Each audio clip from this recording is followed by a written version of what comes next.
주님 준비한 빛나는 시온성을 지금 이 땅에서 비록 볼 수 없으나 나의 주님이 이 땅에 오시는 그날 나 시온성 보게 되리. 저 하늘 문 열리는 날 내 주님을 뵈오리라.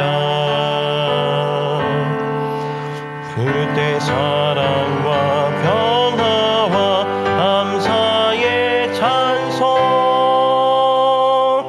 온 천지에 가득하리.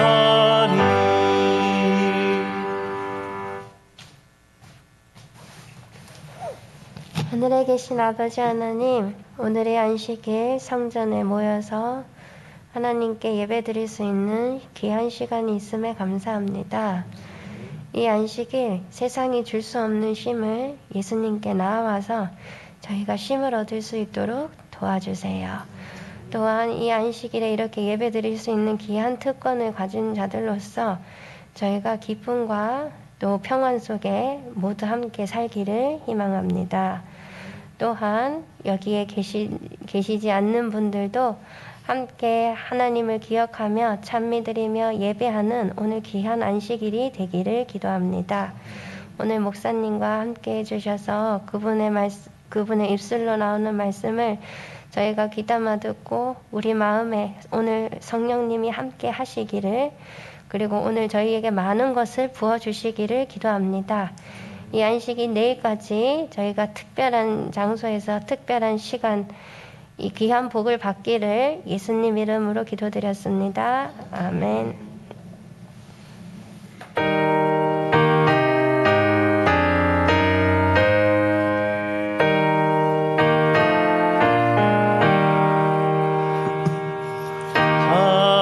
살아계신 주의 영 부어주소서.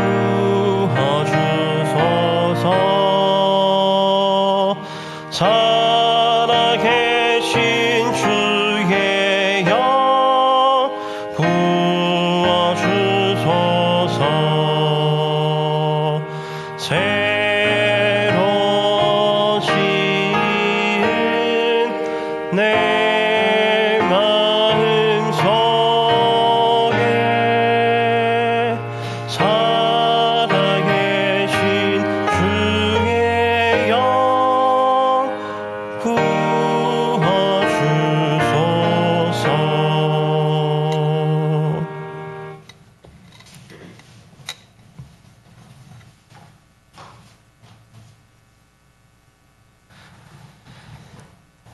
하늘색교회 성도들 모두 안녕하십니까? 네, 피곤한 몸을 이끄시고 우리 금요일 안식일 시작하는 예배에 오신 모든 여러분을 진심으로 환영합니다. 또 방송으로 우리 예배에 참여하는 모든 분들도 진심으로 환영합니다.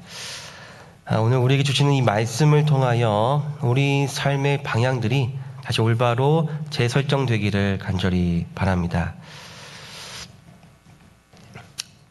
여러분, 다시 반복하겠습니다. 여러분, 성경이 왜 우리에게 주어졌습니까?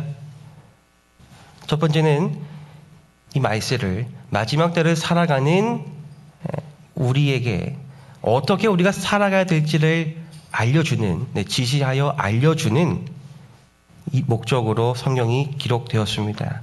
그리고 두 번째 이유는 선주를 생각하는 자는 넘어질까 조심하라, 이 말씀처럼 주님 그 말씀이 저를 향한 말씀은 아니지요. 전 이미 괜찮은걸요 라고 생각하는 모든 이들을 위하여 성경 말씀이 기록되어졌다고 하는 것이죠.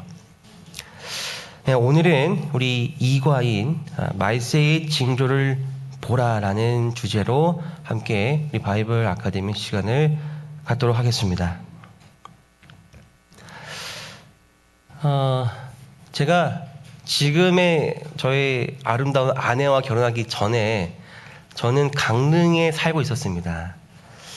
그리고 제 아내는 원주에 살고 있었어요. 원주 토막이입니다. 그래서 제가 연애를 할 때 누가 가야 할까요? 감사합니다. 제가 갔습니다. 네, 제가 마음을 얻기 위해서 여러 번 갔습니다. 근데 이제 하루는 이제 제가 갈 때 차를 몰고 가면 너무 힘들기 때문에 이 KTX 정류 타고 갔습니다. 근데 가는데 제가 이 전날 밤에 일을 마치고 가기 때문에 밤늦게 통화를 마친 다음에 얼마나 마음이 들떴겠습니까? 이제 예쁜 여자친구 만나러 가는데 옷은 뭘 입을까? 가서 뭘 먹을까? 뭘 할까? 이제 고민하다가 이제 밤늦게 잔 것입니다. 그 다음날 이제 최대한 일찍 만나기 위해서 거의 첫 차를 잡은 다음에 원주로 가고 있었습니다. 이 강릉에서 출발해서 여기 있죠? 강릉에서 출발해서 어디까지 가면 되냐? 이 만종까지 가면 딱 돼요. 이렇게 제가 이제 KTX 타고 갔습니다. 근데 그날 아침에 이 전날 밤 제가 잠을 잘 못 자서 그런지 너무 피곤한 거예요. 제가 이제 사실 좀 불안한 감이 있었습니다. 혹시 자면은 어디까지 갈까봐? 저기 지금 인천에 운행을 안 하면 해서 서울까지 갈까봐, 혹은 청량리까지 갈까봐 제가 아주 조마조마하면서 잠을 최대한 안 자려고 했었어요. 그만큼 피곤했습니다. 근데 제가 이렇게 버티다가 그만 졸아버렸어요. 졸고 한참을 이렇게 있다가 갑자기 눈이 팍 떠진 것입니다. 근데 여러분 그럴 때 있지 않습니까? 아주 기분이 쎄할 때가 있지 않습니까? 제가 딱 일어났는데 기분이 너무 쎄한 거예요. 밖을 보니까 도저히 여기가 어딘지 모르겠습니다. 제가 이제 조마조마했습니다. 오늘 약속 시간을 잡았는데 이거 뭐라고 이거 말을 해야 되나부터 해가지고 어떻게 할까 하다가 안 되겠다. 핸드폰으로 지금 내 위치를 좀 봐야겠다 해서 핸드폰을 딱 꺼내려고 하는 순간 갑자기 이번 역은 진부 오대산역입니다 라는 소리를 딱 제가 듣게 되었어요. 제가 정말 푹 잤기 때문에 제 느낌상 양평인가 했는데 다행히 딱 한 정거장만 갔던 곳이었습니다. 그래서 제가 마음을 좀 놔서 그런지 계속 졸고 반복하고 하면서 계속 졸다가 깰 때마다 뭐 했을까요? 내가 지금 어디 있지? 계속 핸드폰으로 제 위치를 찾아보곤 했었습니다. 여러분, 지난 시간 우리는 하나님이 정말 신뢰할 만한 분인가에 대해서 다루었습니다.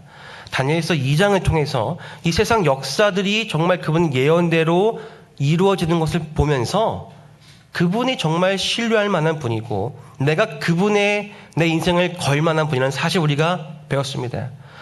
동시에 우리가 배운 것이 무엇이냐? 그 세상 역사의 마지막은 무엇입니까?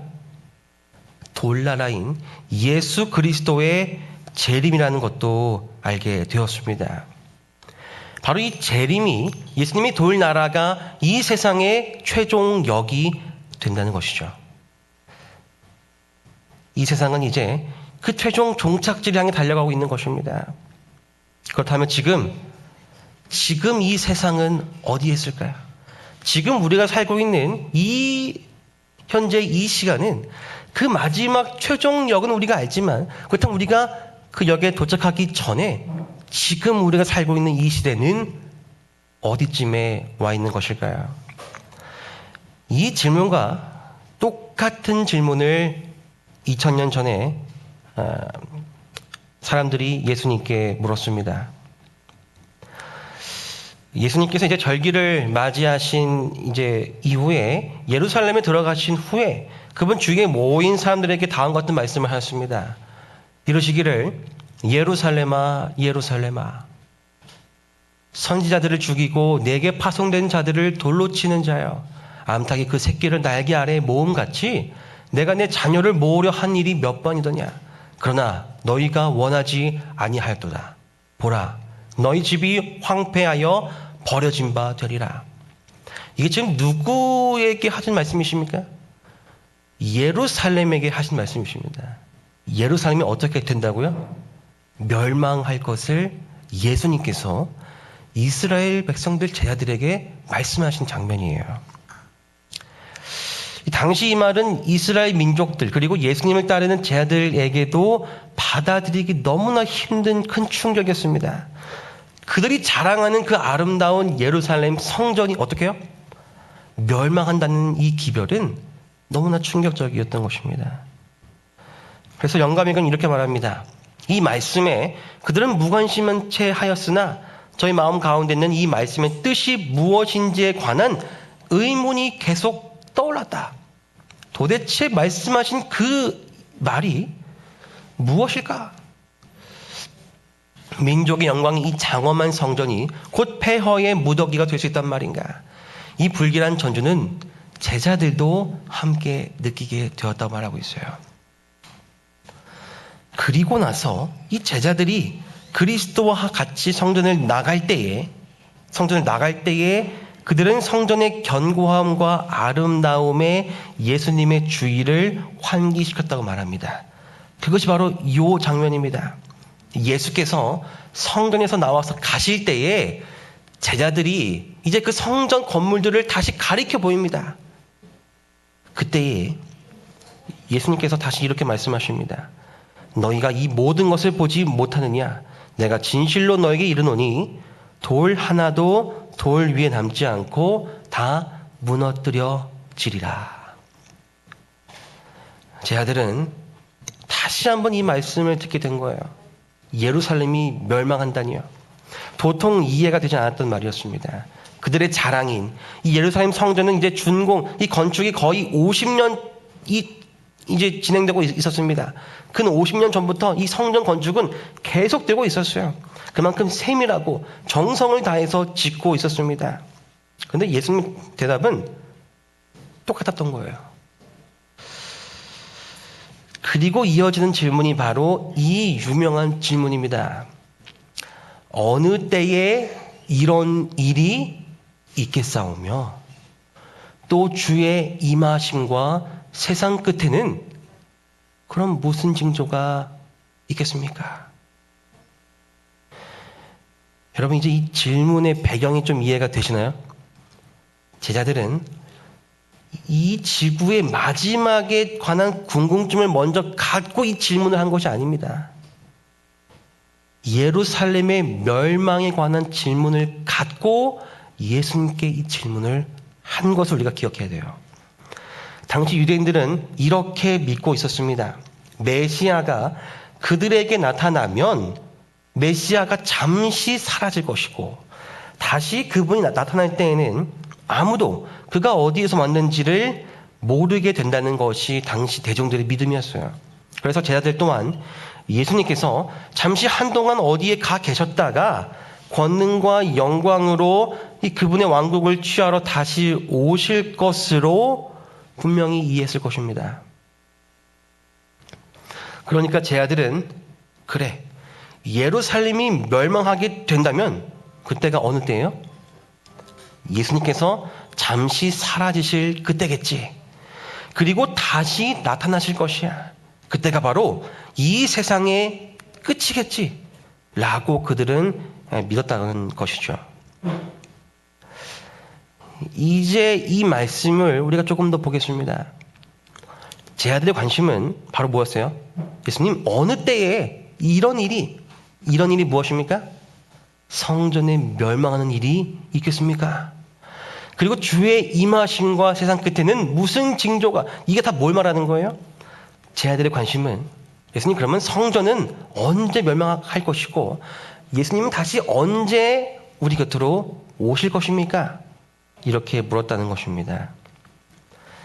그들은 이 두 사건이 거의 동시에 큰 텀이 없이 연달아 일어날 것이라고 생각했던 것입니다. 자, 제자들이 이런 배경을 갖고 지금 이 질문을 한 것입니다.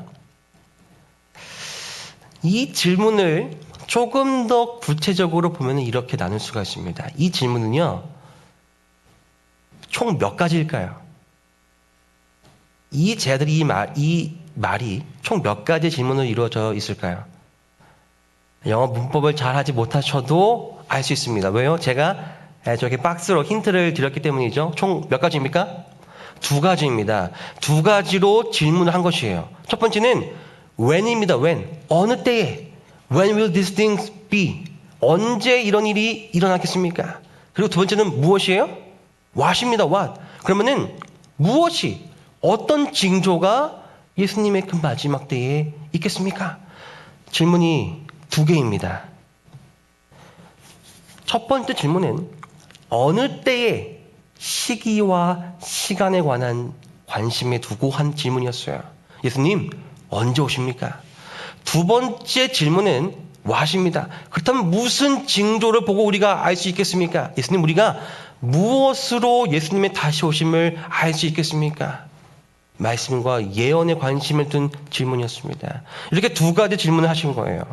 그런데 예수님의 대답은 이것이었습니다. 그러나 그날과 그때는 아무도 모르나니.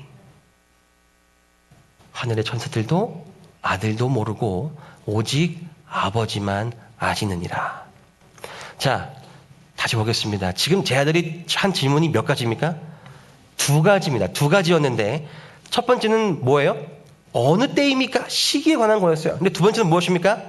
그럼 무슨 징조, 어떻게 우리가 무엇으로 알 수 있겠습니까? 이 두 가지 질문인데 지금 예수님은 어떤 것만 대답하고 계십니까? 시간에 관해서는 대답을 일체 안 하시고, 두 번째, 그럼 우리가 무엇으로 알 수 있겠습니까? 라에 대한 것만 강조하시면 우리가 여기서 찾아볼 수 있는 것입니다. 그날과 그때는 아무도 모르나니라고 말씀하시면서 이 시간을 정하고 계산하는 것에 대해서, 예수님의 재림의 때가 언제인지를 계산하는 것에 대해서는 관심을 멀리 하라고 예수님께서 말씀하고 계신다는 것이죠. 대신에 무엇을요? 그럼 우리가 무엇으로 예수님이 다시 오시는 그때를 알 수 있겠습니까? 말씀과 예언에 기반된 그 징조에 관심을 두고 기다리라고 하신 것입니다. 그렇다면 우리가 가져야 할 관심사가 바로 어떻게 이 말씀과 예언을 통하여 이 세상을 마지막을 우리가 깨달을까 하는 것이라면, 정말 이 말씀과 예언을 통하여 예수님의 재림을 알 수 있을까요? 동일한 장 마태복음 24장에서 예수님께서는 무화과 나무의 비유를 통하여 우리에게 이렇게 알려주고 계십니다. 그 가지가 연하여지고 잎사귀를 내면 여름이 가까운 줄을 아나니, 이와 같이 너희도 이 모든 것을 어떻게 해요? 보거든 인자가 가까이 곧 문 앞에 이른 줄을 어떻게 해요? 알라고 말씀하셨습니다. 다시 말하면 무엇입니까? 무언가를 봄을 통해서 무언가를 알라고 말씀하신 것이죠. 마치 우리가 개나리가 피면은 뭐가 왔다는 것을 알 수 있어요? 개나리가 피면 봄이 왔다는 것을 알 수 있듯이, 이 당시 이스라엘 지방에 많이 있던 이 무화과 나무의 이 자연스러운 변화를 통하여 이것을 봄으로써, 예수님께서는 비유로 우리가 무언가를 봄으로써 무언가를 알 수 있다고 말하고 계십니다. 그렇습니다. 우리는 성경의 말씀과 기록된 예언들을 어떻게 해요? 바라봄으로써 예수님의 다시 오시는 그때에 대한 징조를 확실히 알 수 있다는 것입니다. 이제 우리는 이 예수님의 돌나라, 이 재림으로 끝나는 이 세상의 마지막 때에 관한 징조들을 잠시 살펴보고자 합니다. 언제 예수님이 오시는지 이 말씀과 예언을 통하여 좀 살펴보겠습니다. 이 징조들을 좀 살펴보기 전에 우리가 몇 가지 이 전제로 알고 들어가야 될 것들이 있습니다. 첫 번째가 바로 이 말씀이에요. 한번 다 같이 읽어볼까요? 시작. 이 모든 것은 재난의 시작이니라. 이 모든 것은 재난의 시작이라고 말씀하십니다. 그런데 이걸 영어로 보면 좀 더 확실히 느낌 옵니다.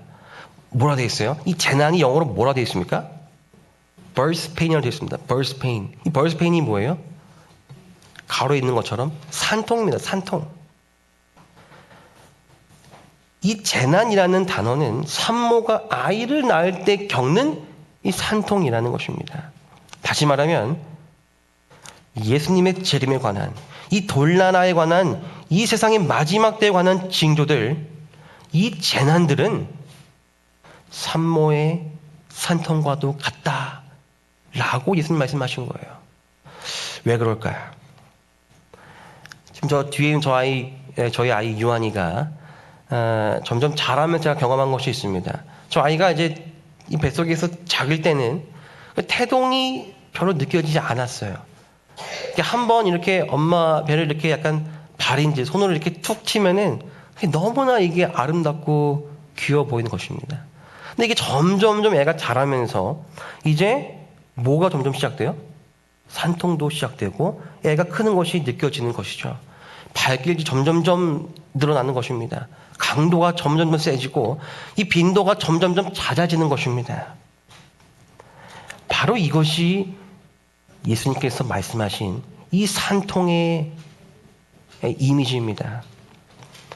산통이 그 아이가 태어날 때가 가까워지면 가까워질수록 그 산통의 빈도와 강도가 점점 강해지는 것처럼 재림의 때가 가까워지면 가까워질수록 그 징조 또한 그 빈도와 강도가 증가하는 것을 예수님께서는 알려주신 것입니다.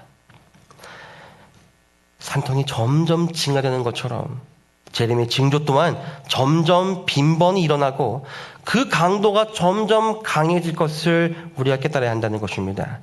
이것이 바로 이 재림의 징조에 어떠한 특별한 패턴이 있다는 것을 우리에게 알려주는 내용이죠. 이 징조엔 정말 패턴이라는 게 존재합니다. 이 증거 1을 보시면은 예수님께서는 예루살렘의 멸망과 당신의 재림의 큰 날을, 이게 바로 아까 우리가 다뤘던 내용입니다. 제자들은 다 무엇에 관심이 있었어요? 지금 예루살렘의 멸망에 관심이 있고 한 질문입니다. 그러니까 예수님은 일단 모두 대답을 해 주셔야 돼요. 예루살렘의 멸망에 관한 것도 대답을 해 주셔야만 돼요. 그래서 예수께서는 예루살렘의 멸망, 제자들이 원했던 그 멸망에 대한 해답과 당신의 그 재림의 큰 날을 따로 분리해서 제자들에게 대답하지 않으셨다는 것입니다. 그분은 이 두 사건을 섞어서 말씀하셨습니다. 이 모든 말씀은 제자들뿐만 아니라 이 세상 역사의 마지막 장면에 서게 될 사람들을 위해서도 주어졌다는 것입니다. 그러니까 마태복음 24장의 그 재림의 징조에 관한 약속들은 그 당시 이스라엘에 살고 있었던 그 제자들만, 그 사람들만을 위해서 주어진 것이 아니라 마지막 때를 살아가는 오늘날 우리들에게도 주어졌다는 내용이죠. 이어서 보겠습니다. 그 아래에 그러나 이 경고는 또한 오늘날 이 시대에 사는 자들에게도 주어졌다. 예루살렘의 멸망 이전에 성행했던 것과 같은 기만이 각 시대를 통하여 행해졌고 또다시 행해질 것이다. 이것이 뜻한 바가 무엇입니까? 예수님 당시에도 이런 일이 있겠고, 그리고 시간이 지난 마지막 때에도 이런 일은 계속하여 행해지고 다시 또 행해질 것이라는 것을 알려준다는 것이죠. 그래서 예수님께서, 여러분 마태복음 이 4장을 잘 읽어보시면은 조금 독특한 게 있습니다. 이 4절과 5절에 예수님께서 이렇게 말씀하셨어요. 대답하여 이르시되 너희가 사람의 미혹을 받지 않도록 주의하라. 많은 사람이 내 이름으로 와서 이르되 나는 그리스도라 하여 많은 사람을 미혹하리라. 무엇을 주의하라는 것입니까? 이 거짓 그리스도를 주의하라는 기별을 주셨어요. 그런데 한 번 주셨으면 됐지 23절, 24절을 보시면은 같은 말씀을 또 한 번 반복하십니다. 그때의 사람이 너에게 말하되 보라 그리스도가 여기 있다 혹은 저기 있다 하여도 믿지 말라. 거짓 그리스도들과 거짓 선지자들이 일어나 큰 표적과 기사를 보여 할 수만 있으면 택하신 자들도 미혹하리라. 그럼 이게 같은 장에서 초반부와 그 중반부에 있는 내용입니다. 왜 이런 말씀 반복하신 걸까? 학자들은 다음과 같이 설명합니다. 비슷한 경고가 이미 4절과 5절에 주어졌습니다. 거짓 그리스도들을 주의하라. 이미 주어졌어요. 그런데 이것은 예루살렘의 멸망의 징조의 하나로서 언급되었고, 그러니까 제 아들이 궁금해하던 예수님 그 예루살렘이 언제 멸망하겠습니까? 이에 대한 대답으로 4절과 5절의 내용이 이미 주어졌고 AD 70년 그 도상의 몰락 직전에 성취되었다는 것입니다. 그러나 23절로 28절에 되풀이된 동일한 경고는 오늘날 이 시대에 사는 자들에게 주어진 것이라고 하는 것이죠. 이와 같은 증거들로 인해서, 그리고 우리가 아까 읽었던 그 성경의 말씀, 이 재난이 곧 산통이라는 이 말씀을 통하여 우리는 이 재림의 징조가 한 번 이루어졌다고 해서 그것을 끝나는 것이 아니라 이 재림의 징조들은 이 패턴을 통하여 계속 반복되는데 이 재림의 날이 가까워지면 가까워질수록 어떻게 해요? 더 자주 발생하고 더 강도가 강해진다는 것을 우리가 알 수 있다는 것이죠. 자, 그렇다면 정말 그런지 보겠습니다. 첫 번째 징조의 패턴은 정치적 징조였습니다. 이 전쟁에 관한 내용이죠. 말씀하십니다. 난리와 난리 소문을 듣겠으나 민족이 민족을, 나라가 나라를 대적하겠고. 제가 미국에 가서 이제 점심을 먹으려고 보니까 참 재밌는 걸 보게 되었습니다. 여러분, 미국은 인종이 참 많죠. 다양하죠. 미국이 참 자유의 나라지 않습니까? 그러니까 저는 이런 생각 갖고 있었어요. 가면은 다 친구 먹고 다 편하게 있으면서 살겠지. 딱 미국에 가니까 점심시간에 테이블마다 그 비슷한 애들끼리 모여있습니다. 아시아인은 아시아인들끼리 모여있고 미국인들은 미국인들이 모이는데 미국인 중에서도 어떻게 해요? 정말 백인들은 백인들끼리, 그리고 이 아프리카 미국인들도 또 그들끼리, 그 아랍계 미국인들 또 그들끼리 그렇게 모여서 먹는 것을 제가 보게 되었습니다. 민족 간의 이슈, 이 민족 간의 혐오, 이것이 요즘에도 새롭게 대두되는 내용들이죠. 또 어떻습니까? 여러분, 전쟁이 없던 시절이 있었나요? 없었죠. 그런데 이 징조의 패턴처럼 정말 이 전쟁이 점점 더 강해지고 잦아지는가? 이 최근 주요 전쟁들입니다. 미국 남북전쟁, 세계 1차, 2차 대전, 그리고 한국전쟁, 베트남 전쟁, 이라크 전쟁, 러시아, 우크라이나 전쟁 등 전쟁이 끝난 걸 줄만 알았는데 최근에도 러시아, 우크라이나 전쟁이 있었죠. 여러분, 이 전쟁이 끝날 것 같이 보이는 이런 이성적이고 과학이 발달한 이 시대에도 여전히 무엇이 있어요? 혐오가 있고 분쟁이 있고 이기적인 마음들이 있다는 것입니다. 이것이 예수님의 재림의 첫 번째 징조였습니다. 예수님 당시에도 어땠을까? 예루살렘 멸망 전에 사람들은 주권을 잡으려고 서로 다투었다. 황제들은 살해되었고 보호자를 잇기로 예상되는 자들도 죽임을 당하였다. 난리와 난리의 소문들이 있었다. 자, 무엇입니까? 예수님 당시에도 이러한 전쟁과 난리들이 있었습니다. 없지 않았습니다. 그렇죠. 그런데 어떻게 해요? 점점 더 빈도가 많아지고 나라들이 점점 쪼개지면서 더 많은 분쟁들이 일어나고, 우리가 지금 모르는 얼마나 전쟁과 분쟁들이 많이 있겠습니까? 민족들 간의 난리들이 일어나는 일들이 점점 더 강해진다는 것을 우리가 볼 수 있다는 것이죠. 두 번째입니다. 기근, 지진, 질병입니다. 여러분, 우리가 이 기근, 지진, 질병 말하지 않아도 우리가 최근에 뭘 겪었습니까? 팬데믹을 한번 겪었죠? 코로나19를 겪었습니다. 그 전에는 이런 팬데믹이 있었을까요? 이렇게 약간 약간 몇 나라만 좀 있었죠. 유럽에 뭐가 유행했습니까? 옛날에 그 중세시대에 흑사병이 있었죠.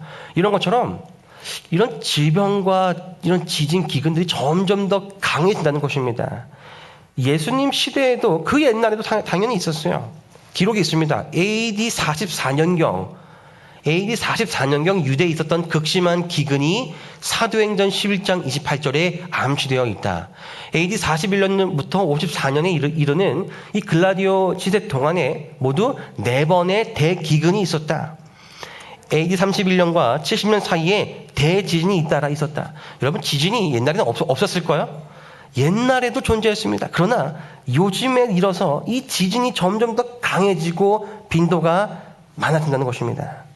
우리가 잘 아는 코로나19, 쓰나미, 대지진, 다 이것들이 또 이 가뭄과 기근들, 예수님의 재림이 곧 다가올 징조로 우리가 바라봐야 한다는 것입니다.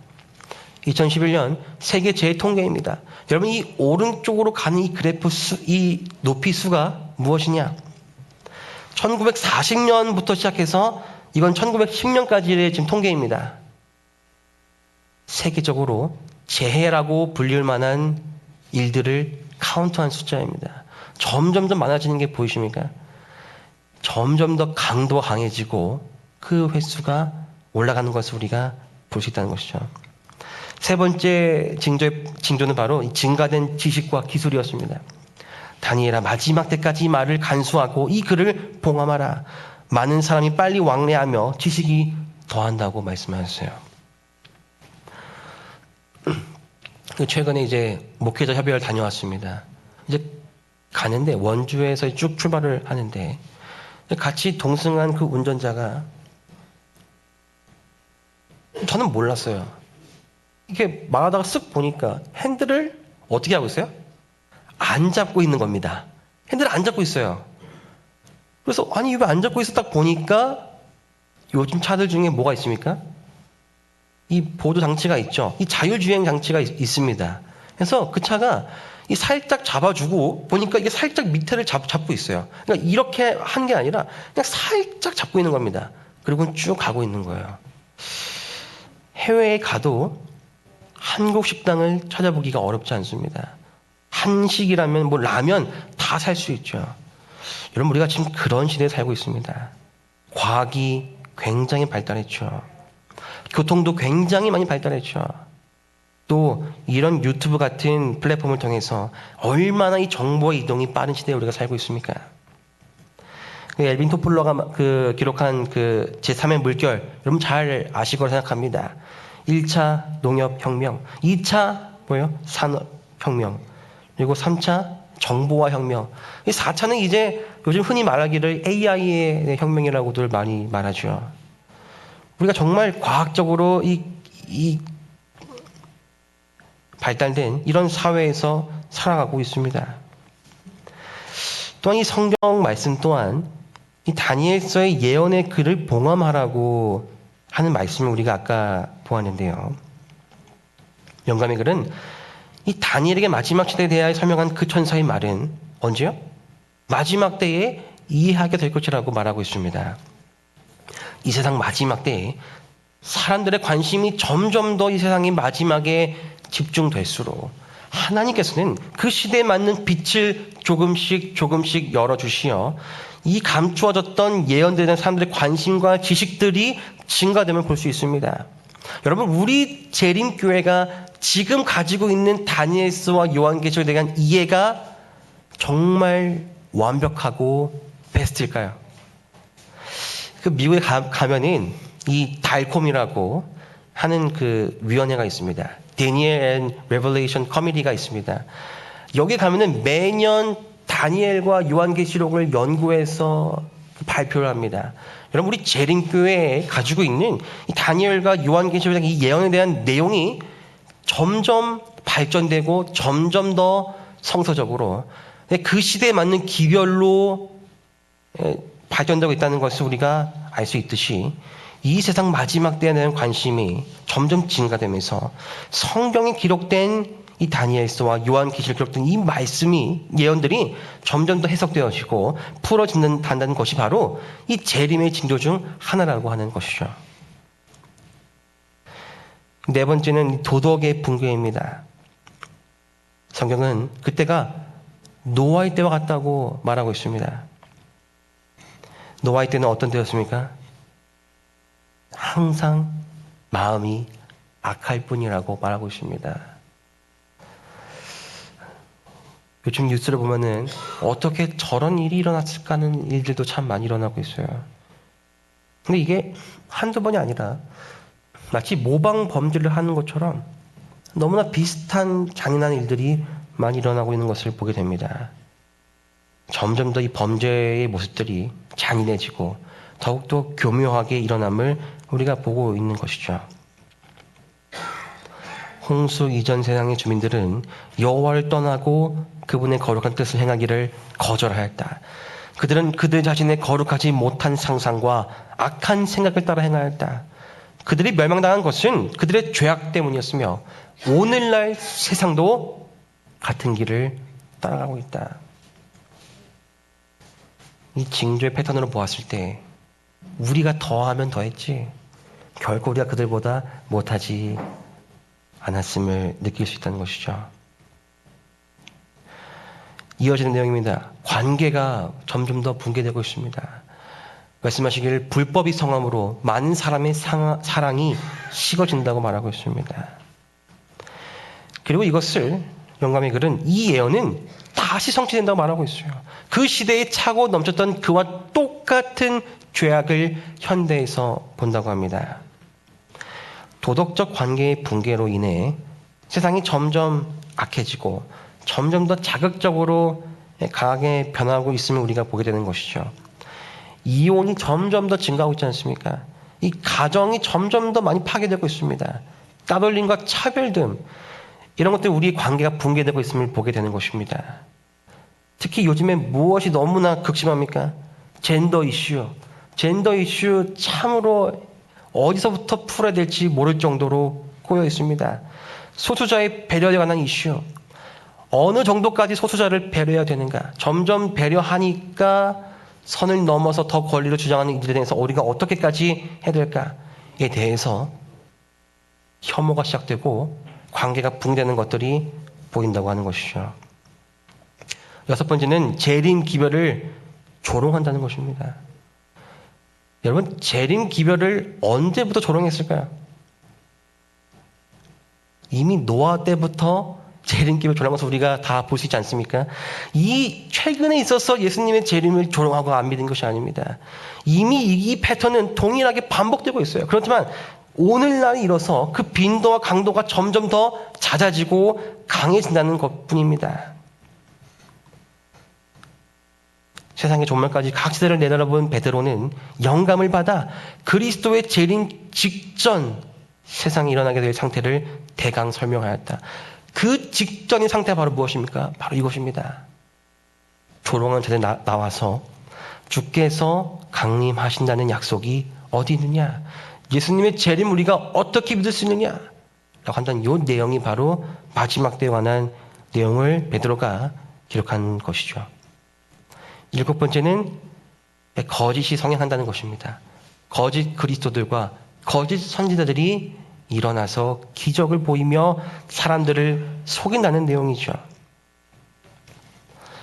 역사의 기록에 따르면 로마에 의해 예루살렘이 멸망당하기 직전, 그러니까 이게 지금 언제입니까? 예루살렘이 멸망하기 직전, 예수님 당시입니다. 예수님 당시에도 이미 수많은 거짓 선지자들이 출몰했다고 하는 것입니다. 오늘날 이뤄서 갑자기 거짓 선지자들이 등장했느냐? 아니요. 이전부터 이미 등장했다는 것입니다. 그런데 요즘엔 어떤가요? 공개 하루 만에 넷플릭스 1위를 찍은 나는 신이다의 JMS.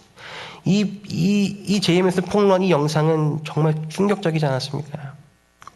또 우리 가정을 파괴하는 신천지 또한 성행하고 있지 않습니까? 한 유튜브 영상을 보았는데 어떠한 남자가 그 여자를 막 못 도망가게 하려고 이렇게 막 끌어당기고 막 이렇게 강제로 하는 모습을 제가 보았습니다. 참 보니까 남자가 너무 못됐다라고 느꼈어요. 댓글 보니까 완전 반대였습니다. 알고 보니 그 여자가 누나인데 집에 있는 모든 돈을 가지고 사이비 종교에 빠져서 도망가려고 하는 장면을 자고 있던 남동생이 발견하고 누나를 붙잡는 내용이었습니다. 여러분, 우리가 이런 시대에 살고 있다는 것입니다. 그래서 성경은 이러한 내용들을 통하여 우리가 예수님의 재림에 가까웠을 때 일어나는 이런 거짓에 관하여 분별하라고 말하고 있는 것이죠. 여덟 번째 징조는 바로 이 강신술의 성행입니다. 여러분, 이 음지의 영역이었던 이 것들이 점점 이 대중화되는 것을 우리가 보게 됩니다. 현대의 이 무당, 이 미신, 이 죽은 자와 교통하는 강신술이 우리 삶과 문화에 아주 자연스럽게 스며들어 있는 것을 우리가 보게 됩니다. 그리고 이런 징조들 또한 예수님의 재림에 징조되는 것을 우리가 기억해야 되는 것이죠. 고대에도 우리가 이 성경 이 기록을 봤을 때 이 엔돌에 신접한 여인에 대한 기록이지 않습니까? 고대에도 강신술이 있었어요. 그런데 이게 점점 더 이제 발전되어서 1848년 이 강신술은 여기 기록된 바에 의하면 미국 뉴욕주 하이드빌 집에서 살았던 영매 이 폭스 자매에 의해서 이 강신술, 이 영매 현상을 보급시키는 일에서 출발되었다고 합니다. 그리고 이것이 학술적 연구가 되어서 심령현상 연구회가 발전되었던 것이죠. 이 고대에는 그냥 샤머니즘에서 출발했는데 현대에는 이 강신술은 과학적 설명을 하는 방향으로 발전된 것입니다. 그래서 어떻게 보면 이 죽은 자들과 만나게 해주는 일들, 사실 우리가 맘만 먹으면은 할 수 있는 일들이 바로 무엇이에요? 이미 죽은 자들에 대한 기억의 데이터를 컴퓨터에 입력해서 이 영상으로 보고 대화하고 같이 살 수도 있는 시대에 있지 않습니까? 아홉 번째는 진실한 신앙의 감소입니다. 말세가 되면 사람들이 자기를 사랑하며 돈을 사랑하며 부모를 거역하며 감사하지 아니하며 거룩하지 아니하며 쾌락을 사랑하기를 하나님 사랑하는 것보다 더하며 경건의 모양은 있으나 경건의 능력은 부인한다고 말하고 있습니다. 겉으로 보기엔 정말 크고 선행을 베푸는 아름다운 교회이지만 그 속은 더럽고 추악한 모습이 얼마나 자주 보게 됩니까? 선을 베푸는 종교인처럼 보이지만 실상은 그 마음속은 얼마나 이기적이고 겉과 속이 다른 종교인임을 우리가 얼마나 많이 보고 있습니까? 점점 더 많은 교회와 점점 더 많은 그리스도인의 모습이 경건의 모양은 갖춰지고 있으나 그 능력은 없는, 겉은 번지르하지만 속은 비어있는 신앙으로 나타날 것입니다. 마지막 열 번째 이 재림의 징조는 바로 복음이 온 세상에 전파된다는 것입니다. 이 코로나19로 인해 더 많은 사람들이 방송을 시작하지 않았습니까? 그래서 이 복음의 전파가 더욱더 효과적이고 더욱더 신속하게 세계로 뻗어나고 있음을 우리가 알 수 있죠. 유튜브도 그렇고요. 우리가 자주 사용하는 이 미라소도 그 역할을 하고 있죠. 그리고 그 19세기 초 미국에 이 대각성 운동이 있지 않습니까? 많은 사람들이 다 부흥해서 미국에서 정말 역사에 기록될 만한 그런 영적 대부흥도 있었습니다. 그리고 최근에 또 어떤 일이 있었어요? 그 지림교회도 하나가 있었죠. 파푸아 뉴기니의 선교에서 30만 명의 성도가 침례를 받은 일이 일어나지 않았습니까? 여러분 이게 뭐 100년 전 일이 아니라 근래입니다. 근래. 약 2000개의 장소에서 전도회가 열렸고 30만 명이 침례를 받아 재림 신도가 된 것입니다. 이렇게 복음이 온 세상에 더 신속하게 전파되고 더 많은 이들이 복음을 통하여 예수님께 돌아온다는 것이 바로 이 재림의 징조 중 마지막 징조입니다. 정리하겠습니다. 이 모든 징조들은 산통과 같은 이 패턴으로 우리에게 나타나고 있다는 것입니다. 점점 그 강도와 빈도가 증가하고 있다는 것입니다. 이 세상은 이제 이 마지막 때 예수님의 재림의 때로 신속하게 움직이고 있음이 우리에게 확실하게 보이는 것입니다.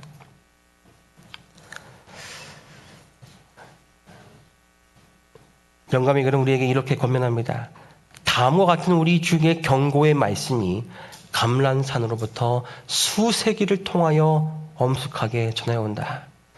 너희는 스스로 조심하라. 그렇지 않으면 방탕함과 술 취함과 생활의 염려로 마음이 둔하여지고 뜻밖의 그날이 덫과 같이 너희에게 임하리라. 이러므로 너희는 장차 올 이 모든 일을 능히 피하고 인자 앞에 서도록 항상 기도하며 깨어 있으라 하시니라.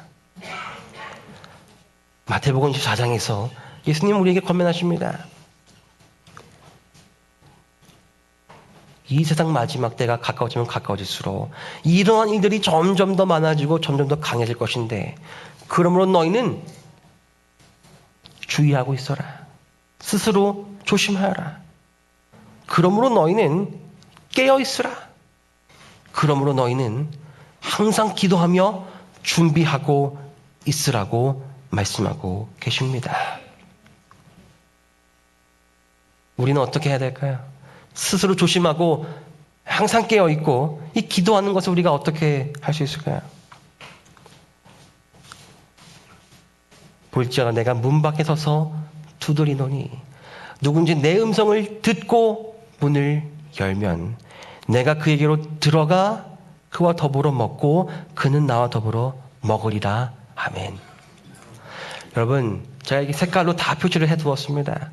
여러분, 우리가 어떻게 스스로 조심할 수 있습니까? 음성을 들어야 됩니다. 예수님의 기별의 음성을 우리가 더 자주, 더 많이 들어야 됩니다. 그렇게 조심하는 것이 바로 듣는 것입니다. 그리고 나서 그럼 우리가 어떻게 깨울 수 있습니까? 문을 열어야 한다는 것입니다. 듣고 그냥 흘려보내는 것이 아니라 들어서 진리를 깨달은다면 내 마음 문을 열어야 한다는 것입니다. 여러분, 어떻게 조는 사람이 문을 열 수 있겠습니까? 오직 깨어있는 사람만이 마음 문을 여는 것입니다. 그렇게 열린 마음에 어떻게 하는 것이 항상 기도하는 것입니까? 예수님을 내 안에 모시는 것입니다. 예수님을 내 안에 모셔서 오늘 하루 매일매일 내가 예수님과 함께 동행한다는 삶을 살아간다면, 여러분, 이것이 무엇이에요? 마지막 때를 기다리는 저와 여러분이 해야 할 일이라는 것입니다. 예수님은 이렇게 마태복음에서 마지막 결론을 지면서 약속하셨습니다. 다 같이 한번 읽어보겠습니다. 그러나 시작. 그러나 끝까지 견디는 자는 구원을 얻으리라. 아멘. 이것이 우리 주님의 약속입니다.